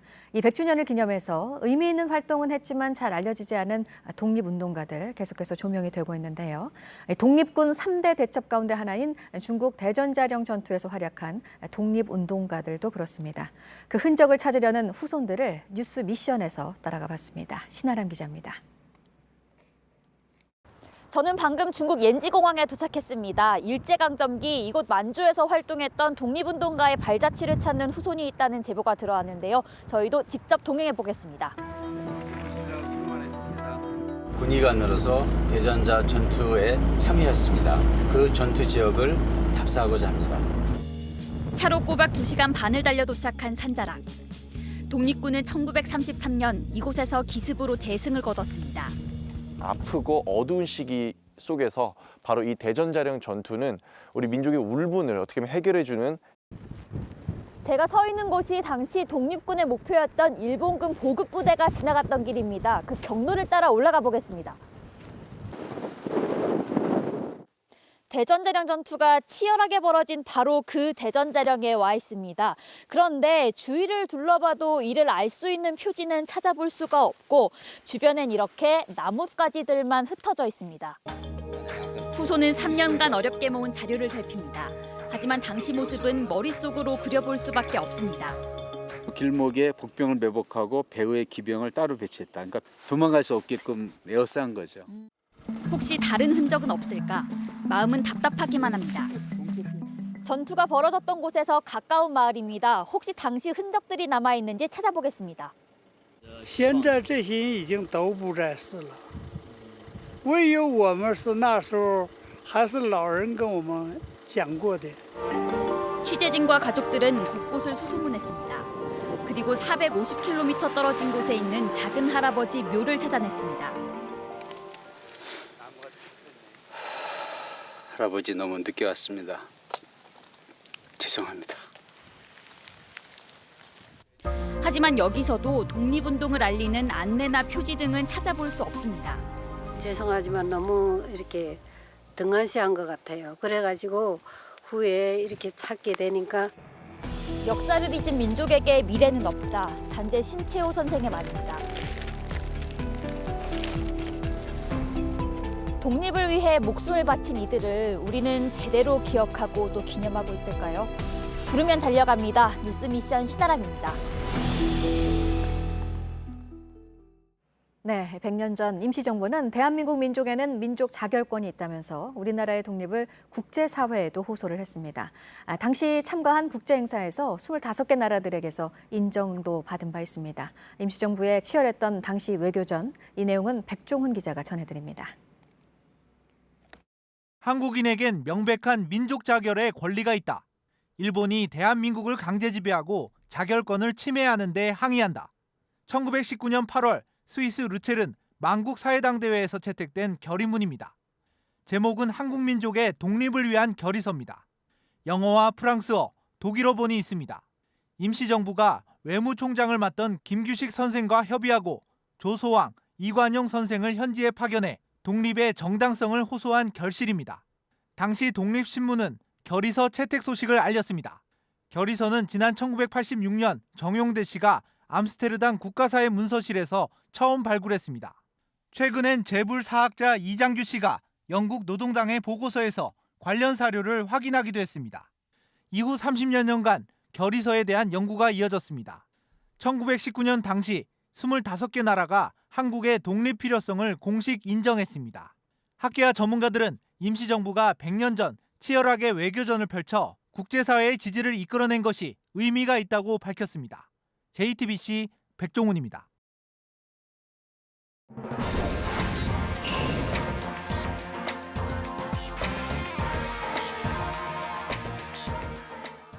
네, 앞서도 전해드렸지만 이 대한민국 임시정부가 수립된 100년 전 그날, 오늘 아마 종일 이 소식 많이 들으실 텐데요. 미국 의회에서는 대한민국 임시정부를 대한민국 건국의 시초로 공식 인정하는 결의안 채택이 추진이 되고 있다고 합니다. 보도국 연결해서 알아보도록 하겠습니다. 안태훈 기자, 일단 결의안이 발의가 된 건데 임시정부 수립이 한국 민주주의의 성공과 또 번영의 토대가 됐다는 거라고요? 네, 그렇습니다. 임시정부 수립 100주년을 맞아서 발의된 상태입니다. 공화당과 민주당 의원들 다수가 공동 발의자로 참여했고요. 이 초당적 결의안은 상하원 모두에 제출됐습니다. 미 연방의회에서 대한민국 임시정부를 우리나라 건국의 시초로 공식 인정하는 결의안 채택이 추진되는 건 이번이 처음입니다. 결의안에서는 또 인도 태평양 지역의 평화와 안보에 한미동맹이 차지하는 중요한 역할을 인식한다라는 내용도 담겼습니다. 다음은 미국의 중서부지대가 폭탄 사이클론으로 불리는 저기압성 폭풍의 영향권에 들었다는 내용입니다. 폭탄 사이클론은 북극 기류와 습한 공기가 만나 생성되는데 이번에는 최고 시속 100km에 이르는 강풍과 폭우, 폭설을 동반할 것으로 보입니다. 로스앤젤레스 한인타운에도 강풍이 불어서 곳곳에 전신주 사고가 나 정전 피해가 잇따랐습니다. 현지 기상당국은 주요 강변 지역 주민은 홍수 경보에 귀 기울여야 하고 이번 주말까지 폭탄 사이클론이 영향을 미칠 수 있다라고 내다봤습니다. 네, 그리고 오늘 이 소식 전해드렸는데 지금 한미 정상회담을 앞두고 있는 상황에서 북한에서는 주요 회의가 오늘까지 지금 사흘째 열리고 있습니다. 어제 있었던 노동당 전원회의에서의 김정은 위원장의 발언도 나왔는데 제재로 북한을 굴복시키려는 세력들에 타격을 줘야 한다, 이런 내용이죠. 네, 이번 회의와 관련해서 김정은 위원장의 메시지가 처음으로 나왔다라고 볼 수가 있습니다. 김정은 위원장이 지난 하노이 북미 정상회담을 거론하면서 말씀하신 대로 제재로 굴복시킬 수 있다고 오판하는 적대 세력들에게 심각한 타격을 줘야 한다라고 말했습니다. 어제 북한 노동당 중앙위원회 전체 전원회의에서 김 위원장이 이같이 언급했다라고 북한 매체가 조금 전 보도했습니다. 김 위원장은 또 자력으로 살아갈 경제적 토대를 강화해야 한다며 이를 바탕으로 사회주의 강국을 건설하는 건 확고부동한 정치 노선이다라고 강조하기도 했습니다. 미국을 향한 직접적인 강경 발언이나 핵 관련 언급은 없었습니다. 어제 전원회의는 오늘 최고인민회의 1차 회의를 앞두고 열린 것으로 자력갱생을 바탕으로 한 경제발전 노선에서 이탈하지 않겠다라는 뜻으로도 풀이됩니다. 북한 매체는 또 박봉주 내각 총리를 당 부위원장으로 선거했고 최선희 외무성 부상은 노동당 중앙위원으로 진입했다라고 보도하기도 했습니다. 네, 지금까지 아침엔 지금 JTBC 안태훈입니다. 목요일 날씨 키워드 알려드립니다. 오늘은 반짝추위, 짙은 안개, 그리고 저시정 경보인데요. 북쪽에서 찬 공기가 남하하면서 반짝추위가 찾아왔습니다. 평년 수준 2도에서 3도 정도 밑돌고 있습니다. 한편 아침 안개도 무척 짙은데요. 곳곳 가시거리 500m 미만으로 짧아져 있고요. 김포공항과 청주공항에는 저시정 경보도 내려져 있습니다. 안개 때문에 운전 각별히 조심하셔야겠습니다. 오늘 안개 장난 아니네. 아니 뭔 일이야. 안개 너무 껴서 앞이 안 보일 정도라고 전해주셨고요. 안개와 전화 콤보로 길 잘못 들었다는 분도 있었습니다. 속도 줄이시고 안전 운행하시기 바랍니다. 지금까지 키워드와 SNS로 만나본 날씨였습니다. 한미 정상회담이 우리 시간으로 내일 새벽 1시 미국 워싱턴에서 열립니다. 지난 2월 하노이 2차 북미 정상회담 이후 40일가량 중단된 북미 대화의 물꼬를 다시 트기 위한 방안이 논의됩니다. 어제 오후 서울을 출발한 문재인 대통령은 1시간 20분 전쯤에 워싱턴에 도착했습니다. 동행 취재하고 있는 심수미 기자를 전화로 연결합니다. 심수미 기자, 지금 워싱턴 현지 시간이 저녁 7시를 앞두고 있죠. 문재인 대통령 곧바로 공식 일정을 시작하게 됩니까? 예, 문재인 대통령은 약 13시간 20분의 비행을 마치고 조금 전 미국 워싱턴에 도착했습니다. 지금 현지 시각은 저녁 7시경인데요. 오늘은 환영 만찬 등 별다른 외부 일정 없이 곧바로 영빈관 숙소로 들어가 참모들과 내일 있을 정상회담을 준비합니다. 문 대통령은 워싱턴 현지 시간 내일 오전, 이제 한국 시간으로는 오늘 늦은 밤이 되겠죠. 폼페이오 국무장관, 볼턴 국가안보보좌관과 펜스 부통령 등 주요 인사를 비공개로 접견합니다. 트럼프 대통령과의 정상회담은 현지 시간 11일 낮 12시, 한국 시간으로는 내일 새벽 1시부터 시작이 됩니다. 두 정상이 만나는 건 지난해 11월 아르헨티나 G20 정상회의 이후 4개월여 만입니다. 네, 내일 새벽 두 정상의 회담, 단독과 확대 정상회담, 업무 오찬 등을 포함해서 2시간 정도 진행이 된다고 들었습니다. 회담 이후에 발표될 합의문, 어떤 내용들이 담기게 될까요? 네, 지난 2월 하노이 북미 회담에서 합의를 이끌어내지 못한 이후 중단된 대화 동력을 되살리기 위해 마련된 자리입니다. 지난해 5월 북미 회담이 취소됐을 당시에도 문 대통령이 판문점에서 김정은 위원장과 비공개 회담을 가진 뒤 6월에 성사된 바 있는데요. 청와대 관계자는 도달해야 하는 완전한 비핵화의 최종 지향점이 무엇인지 한미 정상이 뜻을 같이 하고 있고 이번 기회에 그 로드맵과 관련한 심도 있는 대화가 이루어질 것이라고 설명했습니다. 김정은 위원장이 대북 제재에 굴복하지 않겠다는 뜻을 밝히면서 이에 대한 대응책도 논의될 걸로 보입니다. 이번 회담의 성과에 따라 대북 특사를 평양에 보내거나 4차 남북 정상회담이 조기에 이루어질 가능성이 있습니다. 지금까지 워싱턴에서 JTBC 심수희입니다. 지난달 취업자 수가 1년 전보다 25만 명 늘었습니다. 2달 연속 20만 명 선을 넘어섰습니다. 고용률도 60.4%로 3월 기준으로는 역대 최고였습니다. 이처럼 일부 지표가 좋아진 것은 정부가 돈을 들여서 노인 일자리 사업 등을 벌인 영향이 큽니다. 반면 장년층과 제조업 일자리는 아직까지 회복될 기미가 없습니다. 송지혜 기자가 고용센터를 찾은 구직자들의 목소리를 직접 들어봤습니다.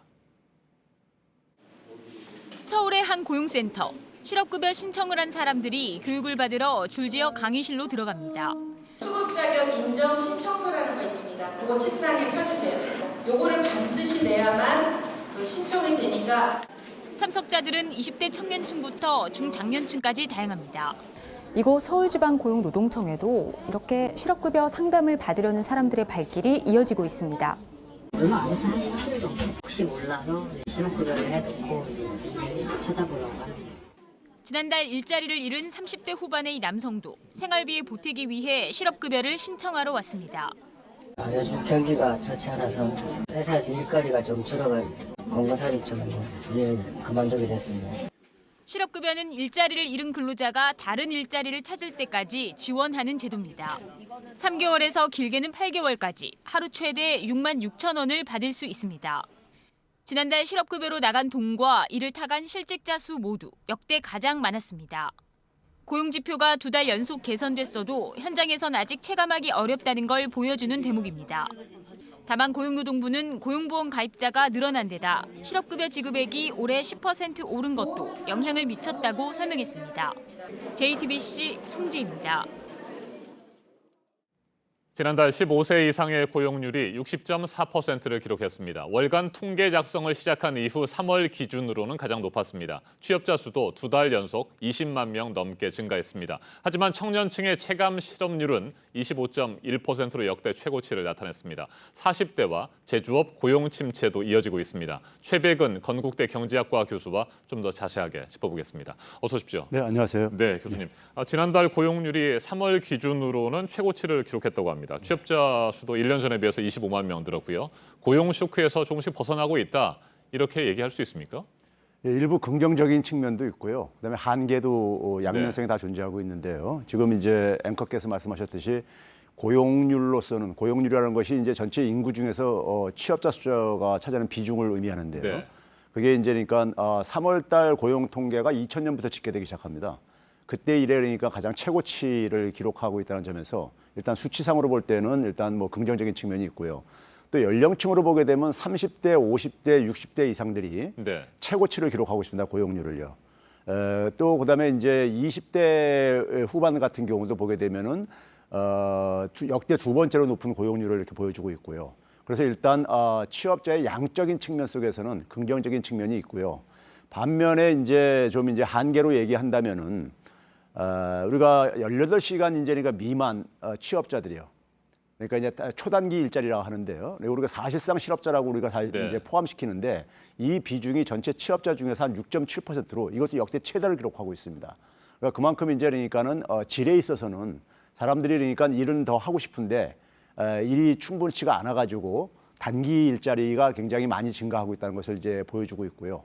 그다음에 이제 양쪽 측면이 다 이제 혼재하고 있는 것이 보게 되면은 25만 개의 일자리가 증가했는데 그 중에서 이제 한 34만 6천 개가 60대 이상의 일자리들이에요. 그런데 이 측면은 우리가 이제 두 가지 측면이 다 있는데요. 하나는 뭐냐면 60대 이상이 지난 1년 전에 비해서 53만 9천 명이 증가했습니다. 그러니까 53만 9천 명이 증가했는데 60대 이상 같은 경우는 민간 노동 시장에서 일자리 잡기가 굉장히 힘든 연령층들입니다.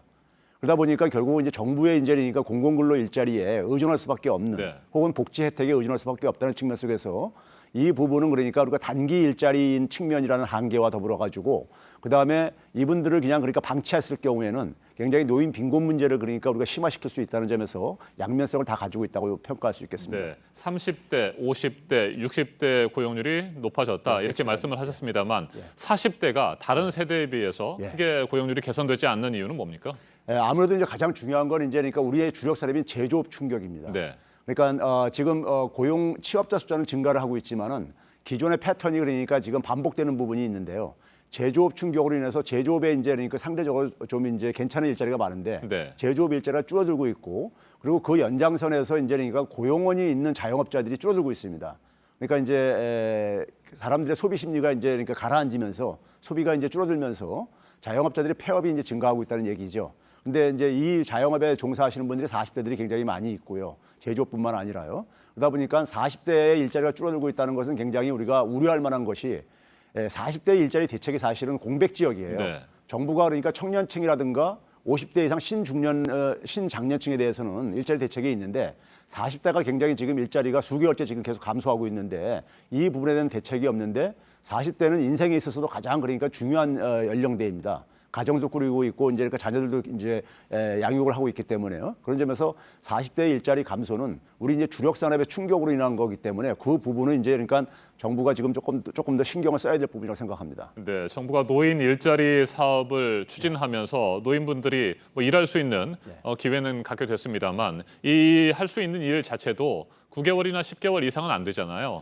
그리고 월 받을 수 있는 돈도 30만 원을 넘지 않게 되고요. 이건 어떻게 보십니까? 그러니까 지금 이제 우리가 60대 이상 분들이 대개 이제 퇴직을 하고 난 이후에 젊었을 때니까 자산을 많이 축적하신 분은 그래도 이제 살아갈 수가 있지만 그 대부분이 이제 사실 그렇지가 못한 상황이다 보니까요. 그리고 이제 60대 이상들이 대개 이제 그 복지 혜택을 보는 것이 대개 이제 노령연금이라든가 기초연금이라든가요. 아니면 이제 기초생계수급자로 그 이제 우리가 의존할 수밖에 없는데 그게 한 50만 원에서 한 52만 원 정도에서 그러니까 최대 맥시멈이 이제 형성되게 돼 있어요. 사실 근데 그거 가지고는 사실 그러니까 생계를 유지하기가 힘들죠. 현실적으로요. 그러다 보니까 이제 정부에서 이제 그러니까 우리가 공공근로 일자리를 제공을 해줘가지고 했을 때 거기에 그러니까 많이 참여를 할 수밖에 없고요. 그래서 지금 보게 되면 60대 이상의 경제활동 참가율이 굉장히 빠르게 증가하고 있습니다. 그 얘기는 결국 뭐냐면은 과거에는 그러니까 포기했던 공공근로 일자리 사업이 그러니까 별로 이제 그러니까 크지 않다 보니까는 포기했던 분들이 이제 정부의 적극적인 이제 그러니까 공공근로 일자리 사업에 펼치다 보니까는 많이 이제 그러니까는 그 참여를 하고 있는 겁니다. 그래서 경제활동 참가율이 굉장히 급증을 하고 역대 최고로 기록하고 있거든요. 60대 이상 같은 경우는요. 이제 그런 점에서는 사실 근본적으로는 이제 그러니까 60대 이상 분들이 안정적인 일자리를 가질 수 있는 제도적인 우리가 좀 이제 노력이 좀 필요해요. 예를 들면 이제 임금 피크체를 연장한다든가 아니면 이제 그러니까 정년을 연장한다든가 아니면 이제 그러니까 우리가 오히려 일본 같은 경우는 정년을 이제 폐지도 하였거든요. 이제 이런 이제 그러니까 우리가 제도적인 보완을 통해 가지고 60대 이상들도 그러니까 민간 노동 시장에서 좀 흡수할 수 있는 이런 이제 제도적인 보완 노력이 좀 필요하다고 생각합니다. 네, 정부가 재정을 투입해서 여러 가지 단기 일자리들은 많이 만들어내고 있습니다만 결국에는 양질의 일자리를 민간 기업들이 만들어내는 것이 굉장히 중요하겠죠. 맞습니다. 결국은 이제 그러니까 우리의 주력 산업이 제조업이 지금 위기인 상황 속에서 산업 생태계를 그러니까 사실 재구축하지 않으면은 이러한 이제 그러니까 패턴은 정부의 어떤 하나의 이런 노력에 의해서 메꾸는 일자리 정책으로 지속될 수밖에 없는 것이고요. 이건 결국 한계가 있을 수밖에 없습니다. 네. 그런 점에서 산업 생태계의 활력을 만드는 게 가장 중요하다고 봅니다. 네, 한 가지만 더 질문을 드리겠습니다. 청년층의 체감 실업률 25.1%로 역대 최고치를 나타냈습니다. 여전히 청년들은 일자리가 없다고 아우성입니다. 정부의 청년 일자리 정책 어떻게 평가하십니까? 그러니까 청년 일자리 대책들이 지금 보게 되면은 15세에서 29세까지 우리 연령층으로 보는데요. 이것도 보게 되면은 2007년 이후에 고용률은 최대예요, 지금요. 네. 근데 이제 문제는 뭐냐면 청년들이 이렇게 체감 실업률이 굉장히 높다는 얘기는 대부분이 이제 비정규직이라든가 단기 아르바이트 일자리라는 얘기죠. 그러다 보니까는 이 부분은 결국은 이제 민간 부분에 있어서 그러니까 우리가 민간 부분에 활력이 떨어지다 보니까는 이 청년들의 일자리가 제공이 안 되지는 거고 네. 있고요. 그다음에 창업도 그러니까는 사실 정부의 노력에 비해서 효과가 별로 안 나타나고 있다는 것을 의미하고 있습니다.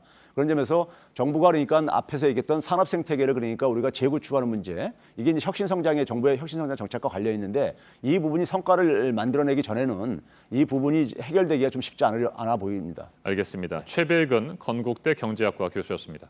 말씀 잘 들었습니다. 네, 감사합니다.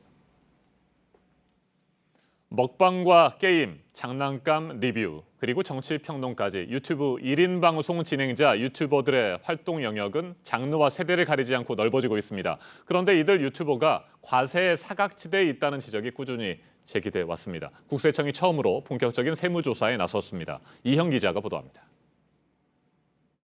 국세청 조사반이 금고를 열자 현금 뭉치가 쏟아집니다. 소득을 감추려 만든 차명통장과 도장도 무더기로 나옵니다. 국세청이 세무조사에 들어간 이른바 신종부자는 176명입니다. 이 가운데 15명은 유튜버 그리고 유튜버 기획사입니다. 소득 신고를 건너뛰거나 줄여서 신고한 정황이 나온 이들이 대상입니다. 소속 유튜버의 광고 수입을 차명 계좌로 받은 뒤 원천징수도 빼먹은 기획사도 조사를 받고 있습니다. 국세청이 유튜버를 대상으로 특별 세무조사에 들어간 건 이번이 처음입니다. 앞서 지난해 12월에는 유튜브 운용사인 구글 코리아를 조사하기도 했습니다. 당시 확보한 자료가 이번 조사에도 활용된 걸로 알려졌습니다. 많으면 뭐 10억, 20억 고소득 자영업자 조사 그 기준으로 보면 이분들이 항상 빠집니다. 정상적으로 신고 납부를 해야 된다는 어떤 경각심을 주기 위해서 유명 연예인과 스포츠 스타 20명도 무더기로 조사 대상에 올랐습니다. 팬미팅 참가비, 공연장에서 기념품 판돈 등을 소득에서 빼고 신고한 정황이 드러나면서입니다. 한 운동선수는 가짜 매니지먼트사까지 세워 세금을 빼돌렸다 덜미를 잡혔습니다. 국세청은 고의로 탈세한 사실이 확인되면 검찰에 고발할 방침입니다. JTBC 이현입니다. 유명 유튜버들의 수입은 의사와 변호사를 훌쩍 뛰어넘습니다. 국세청이 이른바 신종부자로 이름을 붙인 이유입니다. 하지만 이들이 돈을 버는 구조는 기존 부자들과는 달라서 포착하기가 쉽지 않습니다. 일시적인 세무조사로는 한계가 뚜렷하다는 지적이 나옵니다. 성화성 기자입니다. 스타 유튜버 A씨는 광고 수익으로만 20억 원을 벌었습니다. 하지만 세금은 한 푼도 내지 않았다가 국세청에 덜미를 잡혔습니다. A씨는 개인 계좌로 조금씩 받은 돈을 신고하지 않고 감추는 수법을 썼습니다. 유튜버가 버는 돈 중 가장 큰 건 광고 수입입니다. 소득이 높은 유튜버 7명의 광고 수입만 합해도 100억 원이 넘습니다. 광고로 들어온 돈이 100만 원이라면 유튜버가 55만 원, 유튜브를 운영하는 구글이 45만 원을 가져갑니다. 문제는 이 소득을 제대로 신고하는지 확인할 길이 없다는 겁니다. 구글은 싱가포르 지사를 통해 한국 유튜버가 지정한 계좌로 직접 돈을 보내줍니다. 자진 신고하지 않으면 세금을 피할 수 있는 겁니다. 한 번에 보내는 돈이 $10,000를 넘지 않으면 한국은행의 감시망에도 걸리지 않습니다. 차명 계좌로 받을 수도 있고 또는 해외의 계좌로 받을 수도 있고 기획사에 소속된 유튜버는 상황이 좀 낫습니다. 이럴 경우 기획사가 수익금을 받아 다시 유튜버와 나눕니다. 이때 국세청에 신고를 하면 소득이 드러나지만 이마저 건너뛰는 업체도 있습니다. 과세 구멍이 크다는 지적에 국세청은 금융기관들과 함께 전산 분석을 강화할 계획입니다. JTBC 성화선입니다.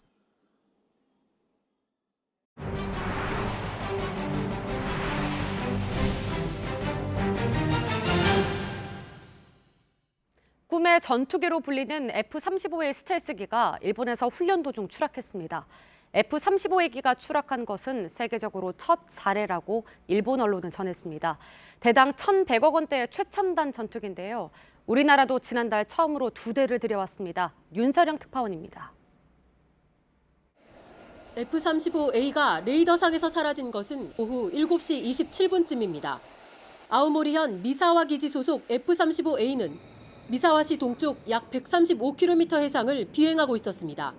4대가 편대 비행훈련을 하던 중 1번기에서 훈련 중지라고 신호를 보낸 뒤 통신이 끊겼습니다.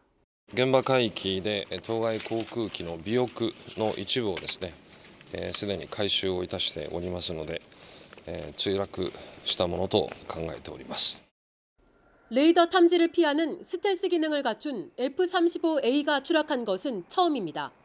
앞서 지난해 9월 미군의 해병대용 F-35B 전투기 한 대가 미국에서 훈련 중 추락한 바 있습니다. 일본 방위성은 원인 규명에 전력을 다하겠다며 당분간 F-35A의 비행을 중단한다고 밝혔습니다. 이번에 추락한 F-35A는 일본 미쓰비시 중공업이 조립을 담당해 일본 국내에서 생산한 첫 전투기였습니다. 이번 사고로 일본은 추가 도입 예정인 100대 안팎을 미국 록히드 마틴사에서 직접 도입하는 방안을 검토할 것으로 알려졌습니다. 한국은 지난달 2대를 들여온 걸 시작으로 2021년까지 총 40대를 실전 배치할 계획입니다. 우리 공군은 미국 측으로부터 비행 중지 권고를 받지 않았다고 밝혔습니다. 도쿄에서 JTBC 윤서령입니다. 미국 노스캐롤라이나주에서 가스 폭발로 건물이 붕괴돼 1명이 숨졌습니다. 가스 폭발은 시내 상가 밀집 지역에서 일어났는데요. 한 상가 건물 인근에서 보도블럭 공사를 하던 중 매설된 가스관을 건드려 가스가 누출됐고 이게 폭발로 이어진 것으로 보입니다. 폭발의 여파로 상가 건물 일부가 무너지고 큰 불이 났는데요. 지금까지 1명이 숨지고 17명이 다쳤습니다. 화재로 발생한 유독성 연기가 주변을 뒤덮기도 했는데요. 당국이 거리를 폐쇄하고 주민들을 대피시켰습니다. 태국 방콕의 한 대형 쇼핑몰에서는 불이 났습니다. 지금까지 2명이 숨지고 최소 17명이 다쳤는데요. 불길은 초기에 잡혔지만 계속된 연기로 건물 안에 있던 사람들이 긴급히 대피했습니다. 한 목격자는 건물 내 사무실을 우편하면서 불이 시작됐다고 전했는데요.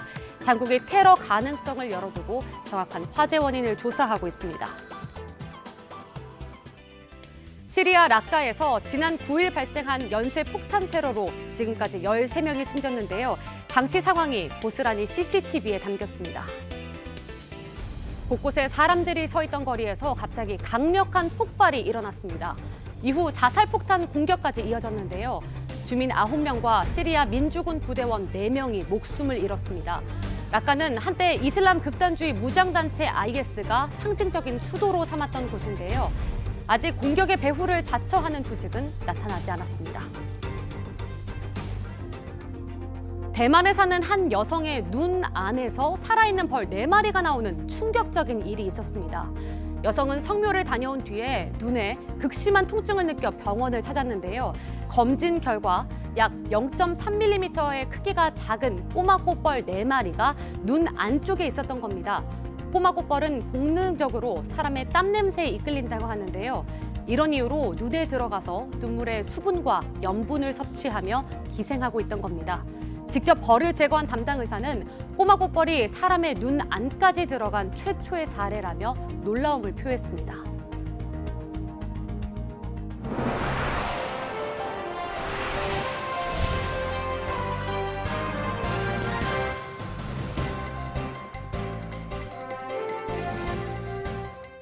네, 목요일 아침 8시 17분 지나고 있습니다. 자금난을 겪고 있는 아시아나항공 문제를 두고 산업은행이 채권단 논의에 들어간 상황입니다. 금호그룹이 박상구 전 회장과 가족 지분을 담보로 내놓고 아시아나항공에 5천억 원을 지원해 줄 것을 요청하면서인데요. 3년 안에 경영이 정상화되지 않는다면 산업은행이 아시아나항공을 팔아도 된다는 조건도 걸었습니다. 정재우 기자입니다. 금호아시아나그룹이 경영 정상화 계획을 공개했습니다. 박삼구 회장이 경영에서 물러나겠다고 발표한 지 2주 만입니다. 금호그룹은 유동성 위기를 해결하기 위해 아시아나항공에 5천억 원을 지원해달라고 산업은행에 요청했습니다. 대신 박 전 회장과 가족이 갖고 있는 금호고속 지분을 모두 담보로 맡기겠다고 했습니다. 금호고속은 금호아시아나그룹을 지배하는 지주회사 역할을 합니다. 박 전 회장과 아들 박세창 아시아나 IDT 사장 지분만 42.7%인데 이미 금호타이어 지원을 받을 때 담보로 내놓은 상태입니다. 만약 금호타이어 채권단이 담보를 풀어주면 이 지분도 다시 맡기겠다는 겁니다. 새로 담보로 맡기는 부인과 딸의 지분은 4.8%입니다. 금호그룹은 3년 안에 경영이 정상화되지 않으면 주채권은행인 산업은행이 아시아나항공을 팔아도 좋다고 했습니다. 박 전 회장이 경영에 복귀하는 일은 없다고도 강조했습니다. 산업은행은 즉시 채권단 회의에 들어갔습니다. 꼼꼼히 검토한 뒤에 금호그룹의 요청을 받아들일지 결정할 방침입니다. JTBC 정재우입니다. SBS 미디어홀딩스 대주주인 태영건설이 특정 회사에 수백억 원대 일감을 몰아줬다는 의혹이 나오면서 전국 언론노조는 SBS 관련자들에 대한 법적 대응을 검토하겠다고 밝혔습니다. 민주언론시민연합은 SBS 대주주 일가가 기업의 이익을 부당하게 가져가고 있다며 비판했습니다. 노진호 기자입니다. 전국 언론노조와 SBS 노조는 SBS 미디어홀딩스의 대주주인 태영건설이 회사의 수익을 사적으로 빼돌리고 있다고 폭로했습니다. SBS의 콘텐츠 유통 판매를 맡고 있는 SBS 콘텐츠 허브를 통해 뮤진트리라는 회사에 수익을 몰아줬다는 겁니다. 뮤진트리 대표는 태영건설 이재규 부회장의 부인입니다. 이 회사는 SBS 콘텐츠 허브와 13년간 독점 계약을 맺고 200억 원이 넘는 수익을 올렸다는 게 언론노조 등의 주장입니다. SBS 노조 측은 이재규 부회장은 사주인 윤성민 회장의 측근 중의 측근이라며 사주의 특수관계자에 부당하게 이익을 지원한 것이라고 했습니다. 오종훈 언론노조위원장은 어제 법률 검토와 판단이 마치는 대로 소송 등 법적 행동에 나설 것이라고 말했습니다. 그룹 계열사 간 부당 내부 거래를 감시하는 공정거래위원회 관계자도 관련 내용을 모니터링해 조사가 필요한지 검토하겠다고 말했습니다. 민주언론시민연합은 어제 논평을 내고 대주주 윤성민 회장으로 인해 소유와 경영분리 대원 측이 무너지는 상황에 직면하고 있다며 방송통신위원회는 제어가 재승인 심사에서 독립 경영을 평가하기 위한 구체적 방안을 마련해야 한다고 했습니다. 이에 대해 SBS 측은 뮤진트리로부터 전문적 용역을 제공받고 그에 따른 용역비를 제공했다며 오히려 뮤진트리가 SBS 콘텐츠 수출 증대에 기여했다고 밝혔습니다. JTBC 노진호입니다. 건강보험 보장성을 강화하는 정책들이 시행되면서 발생한 문제가 상급병원으로 환자들이 몰리는 것이었는데요. 경증 환자들은 동네 병원으로 가도록 정부가 인센티브를 주기로 했습니다. 건강보험 적용 대상은 더 늘어납니다. 이상화 기자입니다. 사람들로 가득 찬 상급병원 로비. 고혈압, 당뇨병 같은 만성 질환자와 감기 환자까지 몰립니다. 정작 중증 환자를 볼 여유가 없습니다. 3분 진료가 일상화됩니다. 병원 감염도 늘어납니다.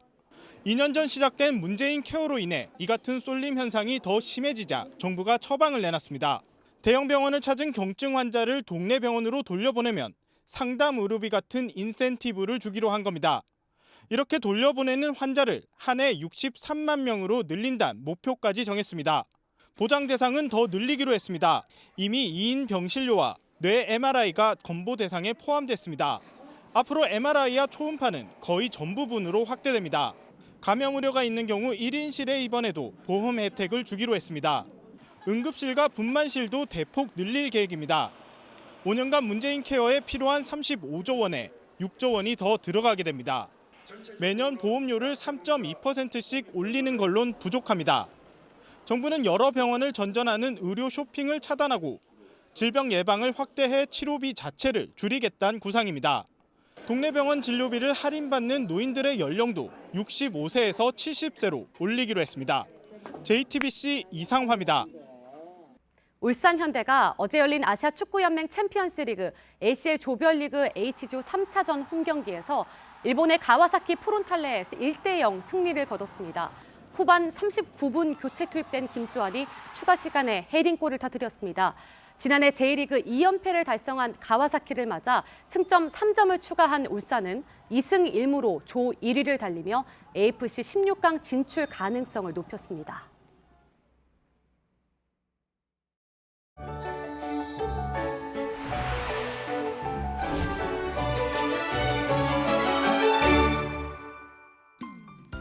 어제 비가 그치고 북쪽에서 찬 공기가 남하하면서 아침 기온 평년 수준을 1, 2도 밑돌고 있습니다. 현재 서울은 6도, 경기도 수원이 4도, 강원도 철원은 1도까지 떨어져 있는데요. 일부 내륙 지역에서 영하의 기온 보이는 곳도 있습니다. 옷차림 따뜻하게 하셔야겠습니다. 현재 아침 안개가 무척 짙습니다. 곳곳 가시거리 500m 미만으로 짧아져 있고요. 청주공항에 저시정 경보도 발령 중입니다. 항공기 운항 정보 미리 확인하시기 바랍니다. 안개가 모두 걷히면 맑은 하늘 펼쳐지겠는데요. 다만 강원 영서와 경북 북부 내륙에는 오후부터 빗방울이 떨어질 수 있겠습니다. 한낮에도 다소 쌀쌀하겠습니다. 오늘 서울과 청주, 대구가 16도, 광주가 15도에 그치겠습니다. 북한도 해주와 함흥의 최고 기온이 16도로 우리나라와 비슷하겠습니다. 내일 아침까지 반짝추위 이어지다가 낮부터 기온이 오르면서 평년 수준 회복하겠습니다. 기상정보였습니다. 아침엔 뉴스워치, 오늘 하루 관심을 가지고 지켜봐야 할, 기억해야 할 뉴스 끝으로 정리해드립니다. 문재인 대통령이 워싱턴에 도착했습니다. 도널드 트럼프 미국 대통령과의 정상회담은 우리 시간으로 내일 새벽 1시에 시작됩니다. 단독과 확대 회담 등을 포함해 2시간 정도 진행될 것으로 보입니다. 최종 합의에 이르지 못한 지난 2월 하노이 2차 북미 정상회담 이후 한미 정상이 처음으로 만나는 것이어서 더욱 주목됩니다. 교착 상태에 빠진 비핵화 협상의 불씨를 다시 살릴 수 있을지가 이번 회담에 달려 있습니다. 문 대통령은 북한과 미국이 이견을 보이고 있는 비핵화 방법론에 대해 절충점을 찾는 데 주력할 것으로 보입니다. 대한민국 임시정부 수립 100주년 기념식이 1919년을 기리는 의미에서 오늘 19시 19분 한국 광복군이 착륙한 역사적인 장소인 서울 여의도 공원에서 열립니다. 중국 상하이 임시정부 청사에서는 최초의 헌법 임시헌장이 낭독됩니다. 빛조차도 빨아들이는 강한 중력을 가진 블랙홀. 그동안 형상화됐던 블랙홀은 상상으로 만든 이미지였는데 실제 블랙홀의 모습이 처음으로 확인됐습니다. 200여 명의 과학자가 협력해 관측에 성공했습니다. 66년 동안 유지돼 오면서 우리 사회에서 논쟁이 이어졌던 낙태죄가 헌법에 위반되는지 오늘 헌법재판소의 결정이 나옵니다.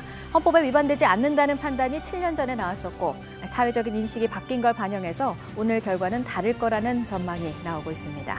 오늘 전해드릴 소식은 여기까지입니다. 이상으로 JTBC 뉴스 아침엔 목요일 순서 모두 마치겠습니다. 건강한 하루 보내시기 바랍니다. 고맙습니다.